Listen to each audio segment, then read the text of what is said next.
It's really great to see people here, and as we acknowledged this morning, we're on Gadigal land, and I think it's important to acknowledge Gadigal people and all Aboriginal people for the thousands of years of care for the land that we enjoy, but also for the resistance to colonisation that's come for more than 200 years now, resistance to the destructive and exploitative system that's destroying the environment of this continent, and that drove a genocide of Indigenous people that's got so many parallels with the genocidal process that we're currently seeing play out in Gaza. And the talk today is very much coming in the spirit of solidarity that has been expressed between the movement for black rights in this country, the Indigenous rights struggle, and the movement for Palestinian justice. Very, very deep connections of solidarity over many generations. People have built a joint struggle against settler colonialism, against systems of settler colonialism, a particular way of organising society that has driven the genocide of Indigenous peoples here and around the world. And we're going to talk about the phenomenon of settler colonialism, its role more broadly in the system of global capitalism and imperialism. Because while I think a lot of the connections that have been drawn are very, very powerful and very, very important between the experiences in Palestine and the experiences here on Aboriginal lands, there are also some really key differences in the way that the different pattern of settler colonialism actually played out through the formation of Australia, the ongoing operations of the Australian state and Australian imperialism, and what we actually see in Israel. And understanding those differences as well as understanding the similarities, I think is very important when we're talking about strategy for struggle, how we actually confront the horrors that both regimes perpetrate, how we actually push them back, and how ultimately, as we want, a revolution that can actually overthrow, the systems that have oppressed Indigenous people around the world for so very long, along with destroying the planet that all of us rely on. So in terms of what is settler colonialism, it's important, I think, to distinguish settler colonialism from other forms of colonialism that were both part of the drive to divide the world up by European powers that, had been running for a couple of hundred years and then really intensified sort of in the 19th century. If you want to look back at some of the early Marxist writings about this phenomenon, you can see in the Second International, for example, in the early 20th century, Marxist theorists would draw a distinction between exploitation colonies, they called, such as India, for example, a prime example, places where the colonising population was very, very small. It involved the military forces, an administrative layer, maybe some, sort of other civilian population, but for the most part, the colonising force was a very small minority of the broader population. The broader population remained the Indigenous population, actually, of those lands. And it was the aim of the colony to extract as much wealth as possible from those lands by both exploiting the labour of native people, but also extracting resources, to benefit the mother country, to benefit the imperialist country that actually held the colony.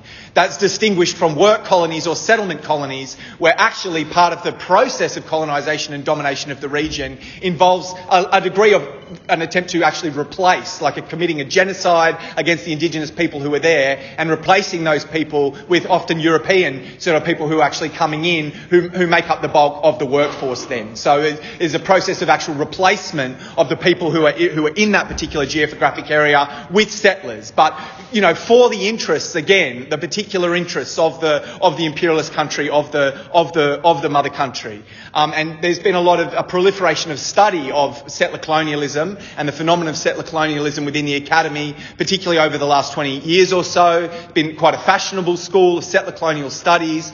People may be aware of the work of Patrick Wolfe, who's passed away a couple of years ago, but was a world-leading historian, Australian-based historian and theorist who started to theorise settler colonialism and would often describe settler colonialism as being driven by a logic of elimination. The aim of a settler colony is to replace the Indigenous population. That means it has built into it some logic which is going to lead to either the extermination, the replacement, or the forced assimilation of those Indigenous people.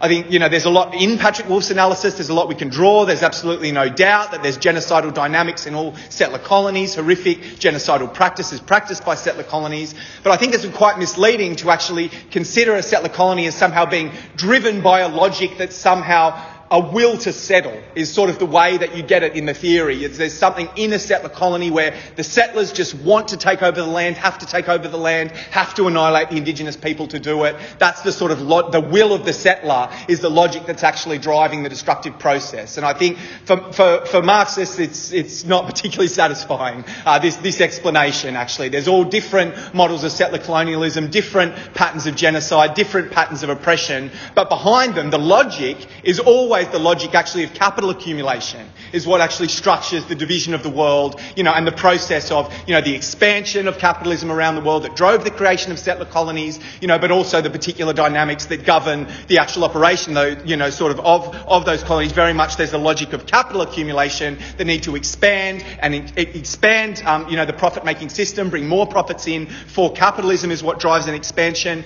But there's also another logic that's part of capital accumulation, which is the logic of imperialism. And this is the logic, particularly as we saw in the 19th century, but even before that, you saw the need for capital to actually organise itself into national blocks if it's going to be able to compete on a global scale, and for it to be able to use the force of an imperialist government to enforce the will of the particular capitalist class which exists within that sort of imperialist country, to enforce their will globally, to ensure their access to raw materials, to markets, to keeping rivals out. This is a process of imperialism that actually becomes necessary to maintain a regime of capital accumulation as capitalism centralises and grows. And as those two logics, I think, are the most important ones to look at when we want to actually look at any particular settler colony and its dynamics, is the logics of capital accumulation and the logics of imperialism. And we can see that it's the logic of imperialism that actually drives the creation of both the colonies in Australia and the creation of Israel. In the Australian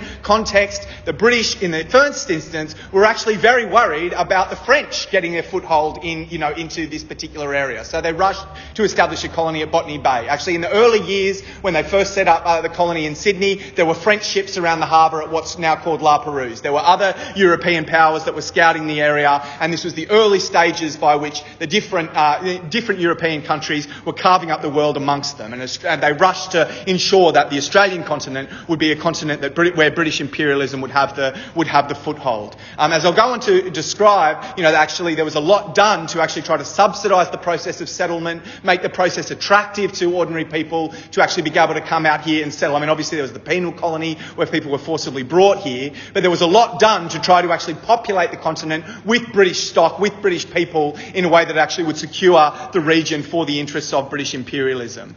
In Israel, it's quite a bit of a different situation. You actually had a Zionist movement which was trying to sell itself to different imperialist powers as being able to prosecute their interests in the Middle East if they were to, sort of support the Zionists to actually set up a settler colony. So Herzl is one of the early theorists and, sort of proponents of Zionism. He says that for Europe, we would constitute a bulwark against Asia down there. We would be the advanced post of civilization against barbarism. So this is what the Zionists were actually saying at the time. Support us and we'll be the spearhead, the bulwark against this uncivilized sort of Asian region. But quite specifically, there was an appeal to the British, and you got the Balfour Declaration during the First World War, where the British saw if we actually support a Jewish homeland in Palestine and facilitate a process of immigration of Jewish people and settlement into Palestine, this will give us some kind of bargaining chip and some kind of more stake in the debate that was happening after the First World War about how that region would be divided up. They were worried about France but getting the mandate. France, had historical connections to the region. The British actually supporting the creation of a Jewish national homeland there gave them a bit of a foothold to be able to actually take on the mandate in Palestine after the First World War, take it off the Ottoman Empire and actually establish British control of historic Palestine at that time. And it's under the British protectorate. It's not like Australia, where the mother country, Britain, actually populates the settler colony. It's Jewish people from across Europe that are sent to populate the settler colony. But England becomes the mother country in this sense, in terms of it provides the actual cover, the imperialist cover, for allowing that immigration and defending sort of the immigration of the Jewish settler colonists. There's also an important development that you see within settler colonialism, which is once you get the establishment of the settler colony, you actually actually get the emergence of a distinct set of interests amongst the new ruling class that establishes itself in that settler colony. And that new settler colony, even though it knows that it requires the support of the major imperialist power to actually continue to operate, also is always trying to push for more support, more aggression, more ability to actually back up the interests of the new ruling class that's developing in the settler colony. And Maxine Rodinson is a Jewish academic actually who wrote a classic pamphlet, Israel, a Settler Colonial State, analysing Israel as a settler colonial state.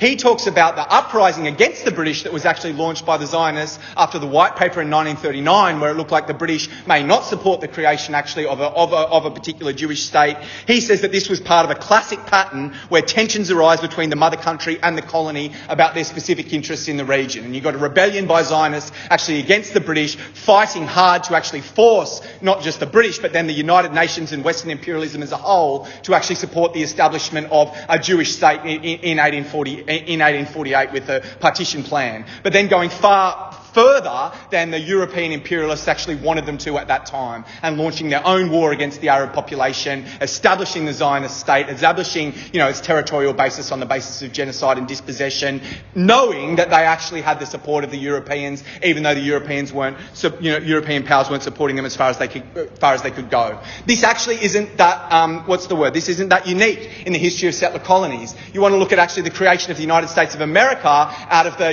US Revolution, in many ways was a new settler colonial ruling class in the colonies on the eastern side of the United States rebelling against the British, who had facilitated the settlement and the genocide on the east coast of the United States, because the British were actually holding back the interests of the newly forming American ruling class. They had deals with other powers, the French, the Spanish, other indigenous tribes. They had rules against the expansion westward actually for the colonies that made up the initial United States, and a big part of the initial American Revolution was throwing off that fetter, and so the United States could consolidate its own power and drive its own imperialist interests, its own westward expansion sort of across the continental United States, across the Caribbean and more broadly. So not a progressive revolution in that sense. You've got a rebellion against being actually held back, as an imperialist power in their own right. You also see the same thing actually in Australia. So in I think it's 1881 or 1882,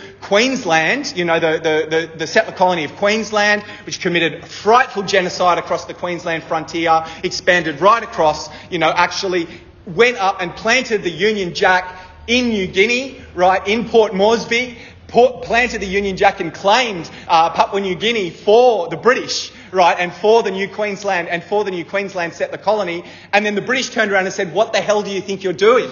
Right? You're actually disrupting the relationships that we have with the Germans, who already had colonial possessions there. It was far more important for the British to have a stable pattern of relations with German imperialism than it was for these upstarts, in the Queensland colony to be able to get more land. So you can see there's the tension. It was actually out of the process of Britain denying Queensland Papua New Guinea that they decided we actually need to get far more organised as a national bourgeoisie, as a national Australian bourgeoisie. It was part of the impetus to actually creating the Australian state as an independent state that would be able to stand on its own 2 feet and prosecute its own imperialist interests in the region. So this is a very important phenomenon. The development of a sub-imperialist power that's in many ways an ultra-imperialism, because they're, carrying out, very vigorously prosecuting the ability to try to dominate the region and secure their own interests, always looking over their shoulder and trying to drag the other imperialist powers far more into the area to be backing up what they're doing. Okay, you can see a bifurcation, though, a bit of a split throughout the 20th century in terms of the actual nature of these settler colonies that have been established through the 19th century and into the 20th century in terms of their nature. And there's a lot of different kinds of settler colonies you could talk about, but I just want to talk sort of, for the rest of the talk, I think 2 broad categories that are important to consider. On the first hand, you have what I think you can call the Anglosphere settler colonies, and I'll talk specifically about the United United States, Canada and Australia in this instance, where actually by the 20th century, by the early 20th century, the ruling class and the capitalist class in these countries enjoys domination of the entire continent, right? So they've actually managed to take the entire continent by force of arms. There's no longer a military struggle against the Indigenous people who are dispossessed, and there's also not a hot war on their border with other countries and other populations that are around. So the intensity of the settler colonial violence that's actually built into the system subsides because, the area, the territory has actually been secured in that sense, in a military sense, and there's no hot war. There's no hot war on the border. And the Indigenous population in both of those countries ends up being like quite a very small percentage of the population. Horrifically oppressed, terrible racism directed against them, but not the open warfare, that there had been previously. In Africa, the situation's actually quite different. You've got South Africa as a white settler colony. You've got Algeria as a French settler colony. You've got Israel established as a general European settler colony. In all of those examples, actually, there continues to be a hot war, right? You've still got a situation where there's very, very fierce resistance, including military resistance from the actual Indigenous peoples actually in the area, and there's no chance of peace on the border. You have, constant resistance, constant rebellion, anti-colonial fighting. And in both of these situations, the working class in these countries that belongs to the coloniser population, the French in Algeria, the whites in South Africa, they don't act in a way that we look at the normal working class when we're looking at the prospect of social revolutionary transformation. They don't act in that way, right? They act in a way that's actually fundamentally compromised. They're tied very closely actually to the settler colonial regime in various ways. They're tied with privileges. They've got far more income than the native workers that are actually there, enjoy some of the fruits of the exploitation of the native workers, but also you've got a very, very hot clash and a hot military conflict where they feel that their actual identity, sort of as the white working class in South Africa or as the French Algerians, there's an existential question about whether they'll actually continue to exist in that way if there's a revolution and if the regime is overthrown. And the same is true in Israel. And I'll go on to describe the extent to which you've got a situation where we don't look to the Israeli working class as being a force for social transformation as the way Marxists generally look to the working class as the force of social transformation across most of the world, precisely because of the nature of settlement, precisely because of the nature of the genocide and the role that the working class in Israel has played in that. It's different, I think, from Australia and the other Anglosphere settler colonies, where you've got the development of capitalism, antagonism between the working class and the capitalist class. The actual settler colonial conflict is not something that's in front of people day to day as a major contradiction that actually influences their life in any real way. And you get the prospect for the development of class struggle that can actually act in solidarity with the colonised people, in solidarity with the Indigenous people against the state in a way that we don't see in Israel. So I'll go on to describe that and talk about some of that process. But firstly, I did want to just touch on a couple of the commonalities, I think, since October the 7th that have really struck me about the colonisation of Australia and what we're actually seeing in Europe. Because I think it is powerful, these connections that have been drawn, and they are worth reflecting on. The first one is the extent to which I've done a lot of study of the frontier wars in Australia, and it's something that's really extraordinary to see. The rhetoric in the wake of the Hamas attacks on October 7 was exactly what you saw in Australian newspapers in like 1830, 1835 about the outrages of the natives, right? Like this is exactly, there's an attack by Aboriginal people on a farm settlement. Maybe they have killed the whole family. Actually, maybe they've gone in and killed, the women and children who are in the hut as well as the men, because there's a general war on the settler population that's actually coming from the Indigenous resistance, that actually comes out of the situation that people have found themselves in. They're being destroyed, their whole families have been killed, they recognise as an existential crisis, and they attack the settlement as a whole, right? And then that is used as a pretext for genocidal massacres, right? They say, look at these deprived natives. How terrible. How could they possibly do this? They are so deprived. They are so backward. We have to go out and kill them all. Right? Like that is the response. And I think it's an important thing to actually look at is that, and Stephen Gapps has done a study of the massacres in Wiradjuri country, the Wiradjuri War, that ran from about 1821 to 1825. And he's very, very clear. This was not just a series of massacres, far from it. It was a period of all-out resistance warfare that was only put down by massacres. And I think that's actually quite important. The massacres that we're seeing in Gaza at the moment, they are about Hamas. They are about the fact that there has been consistent consistent resistance from the population in Gaza. And for Israel, that resistance is existential. And what's their solution? Completely wipe out the entire population.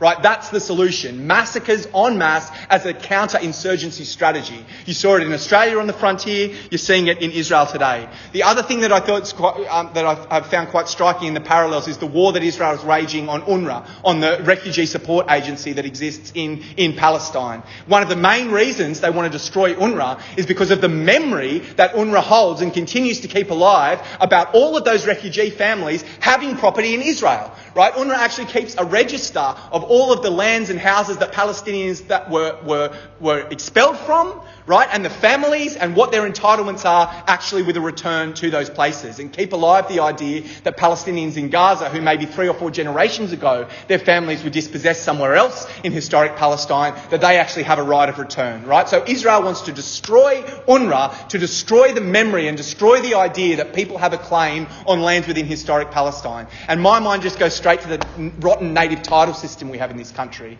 right? With a native title system which is in response to resistance that's come from Indigenous peoples over many generations, get some small recognition that you have to rights to land within the system, but unless you can prove an ongoing connection to the particular piece of land you're trying to claim under native title, you have no claim under native title. And the Australian government will stand up in court and argue that the tide of history has washed away this connection because, look, in the past we actually rounded these people up and took them on trucks to all different areas, so they haven't been able to maintain a connection to that area, so they shouldn't be considered traditional owners anymore. So you can see there's, in both Israel and Australia, you have an ongoing war on the memory of Indigenous occupation to try and legitimise the claims of the settler colonial state actually over the territory. But we do have the important differences, I think, that are important to talk about going forward. The first is, as I said before, the development of a working class in the Anglosphere settler colonies that has developed some practice and certainly a potential and a possibility of solidarity with Indigenous struggle and solidarity with anti-imperialist struggle in a way that's not possible in Israel. So the first thing to say is that the actual expansion of the frontier in Australia, unlike in Israel where I think it's very strictly been driven by the particular needs of imperialism and the military aspect of the conflict, in Australia it was driven by capital accumulation. Right? So blatantly what was happening throughout the 19th century was huge tracts of land were being given to major agricultural companies who would take those leases, flood the land with stock and kill all the Aboriginal people that actually got in the way of the expansion of pastoral capitalism across the frontier. So in the example of the Wiradjuri that I mentioned before, between 1821 and 1825 was the period where the New South Wales government, at the time, the colonial administration, under pressure from major pastoralists, including a new joint stock company called the Australian Agricultural Company, which was raising millions of pounds in Britain for expansion into Australia, they were under pressure to release new lands over the Blue Mountains for, as Stephen Gapp said, the unfettered march of large capital across the Blue Mountains, right? So this was the period in which they said, OK, we will open up these lands to colonisation. And they were opened up, and that's when you got the frightful massacres and the flood of stock actually into those areas. So the expansion of the frontier in Australia wasn't driven by an organic process of settlement by ordinary people, like convicts going out and saying, I want this land or I want that land and fighting with Indigenous people. It was driven by capitalism. It was driven by the expansion of capitalism right across the continent. That's not to say that actually the British were very interested in tying the labouring classes to the settler colonial project in a very material way. So there were land grants given to convicts, there were land grants given to free settlers. It was a way of actually saying, you're part of the colonising society, the superior society, you're going to get something out of this if you stick along with us. A lot of people did get land. I mean, my family was given land as part of this process, the settlement process,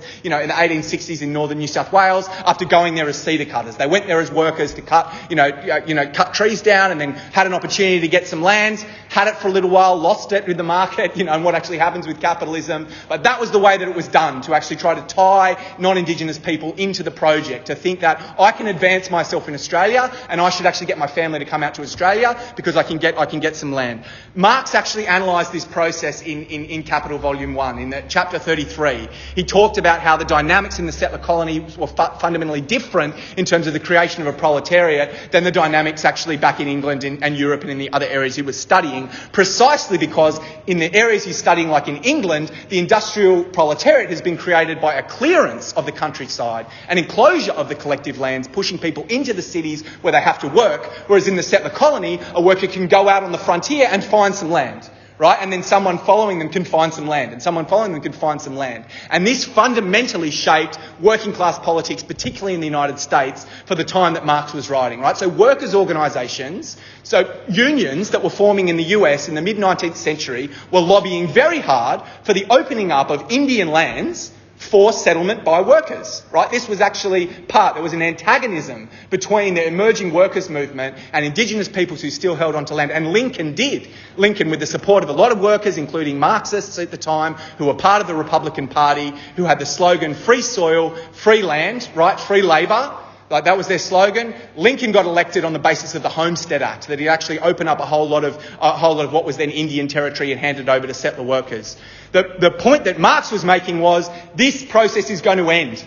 The land will run out, right? You can't hide from capitalism by running away to the frontier. Eventually the frontier will close, and Engels actually wrote in the 1880s, we're seeing the end of the great safety valve that had stopped the creation of a proletariat in the United States by the emergence in this time, by the closure of the frontier in this time.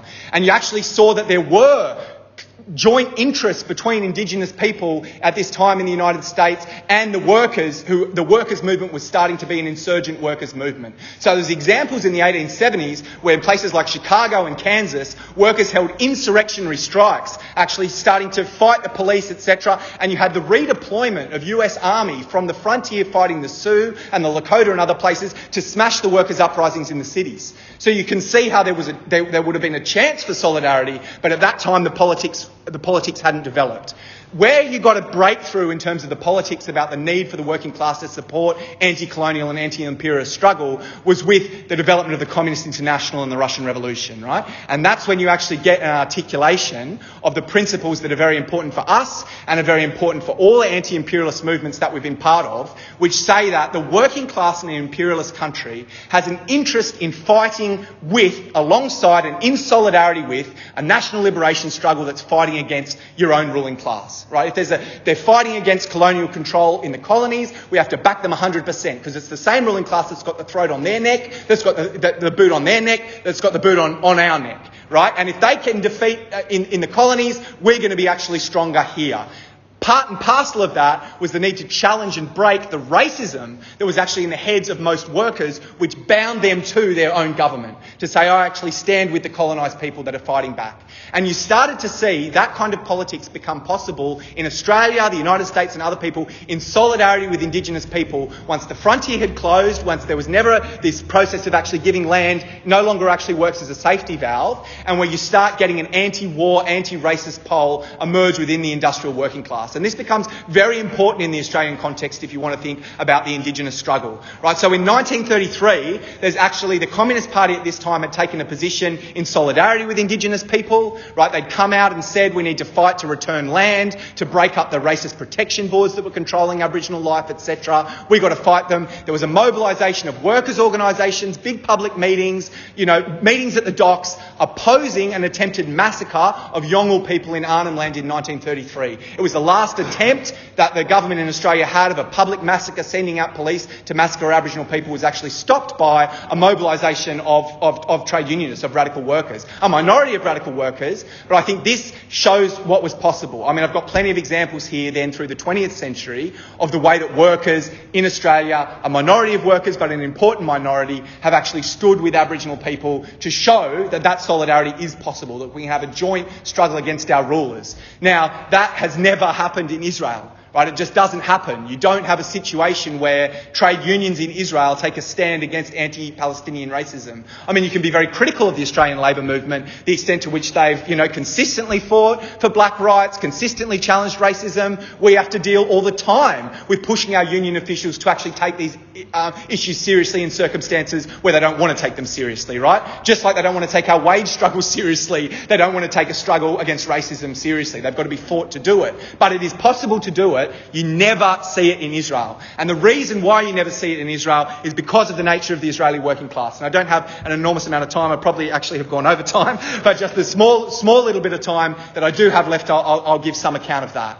I think the first thing to say is that the actual organisation of the ethnic cleansing was led by workers' organisations in historic Palestine, was led by workers' organisations in Israel. So the Histadrut, the trade union that wasn't just a trade union, is far more broadly actually becomes like a collective, sort of economic actor that can bring together business and the state and the unions, right? The creation of the Israeli Labour Party. It's from the ranks of these, of these people that you actually get the most vicious repression and ethnic cleansing, in 1848, actually in the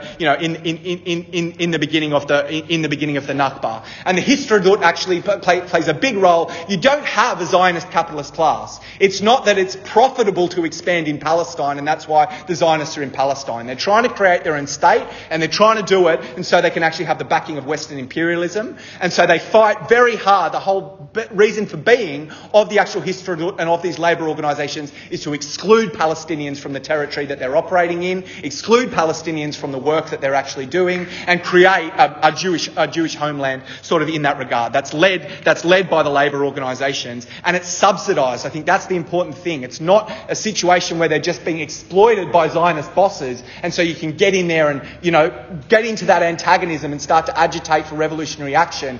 Actually, the reason why they've got jobs and they've got houses, they've stolen Palestinian houses to house the workers, and the reason why they've even got economic activity is because of the subsidies that are coming in from World Zionist organisations, from the reparations that were paid after the Second World War and the Holocaust by West Germany, by military subsidies, by subsidies from the United States over many, many years. So the actual creation of the working class is one that happens within the cocoon of the Zionist settler state, and it's one that's directly subsidised actually by the West, which allows them to grow. So you don't have this, and the main contradiction that faces people day to day is actually the war with Palestine, right? It's not the fight with their own bosses. That's what dominates politics, that will dominate consciousness. And the important thing, also very important thing in there, is the extent to which Israel itself becomes essentially a garrison society. So unlike in Australia or the United States, where the actual question of military struggle is not something that is part of people's lives mostly, in Israel you're all in the military, right? The military is everything. It's the dominant institution. It's what's responsible for your housing. It's what's responsible for your healthcare, what's responsible for your education.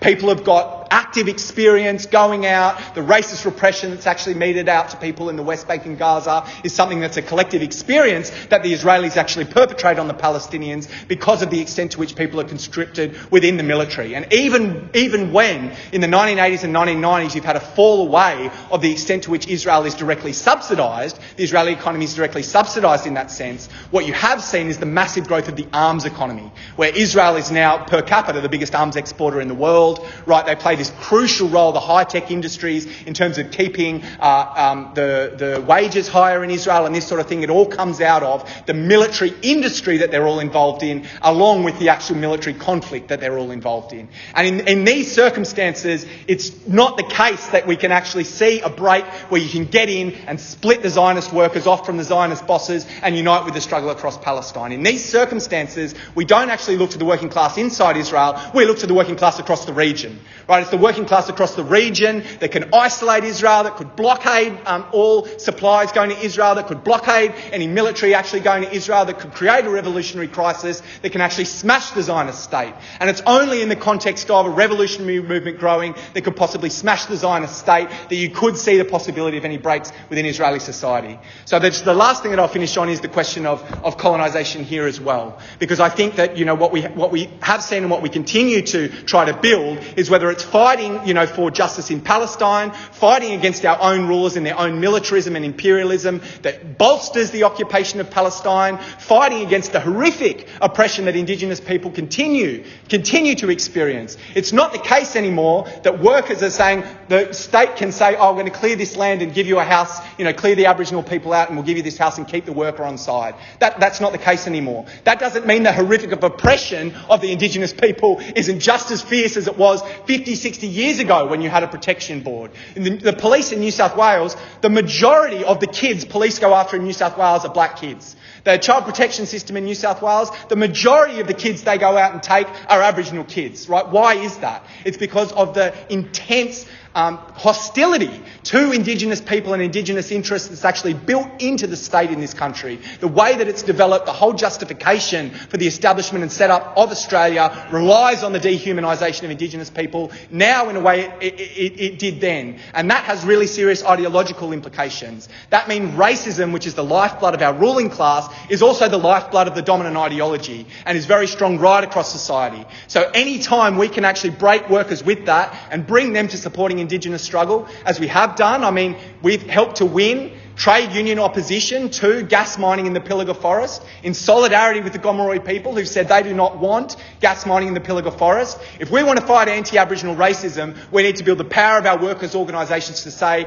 when Aboriginal people say what they want on their land, we've got a power to deliver it. That's how we can actually challenge the colonial dynamic. That's how we can challenge, sort of the ongoing oppression, is building up a joint struggle to say we can actually fight to return Aboriginal land as a way of building power to our side and also putting ourselves in a position where we can take on the militarism of the Albanese government, their ongoing imperialism in our region, their ongoing support for the genocide in Gaza, break the imperialist system and open the door for a socialist future. Thank you.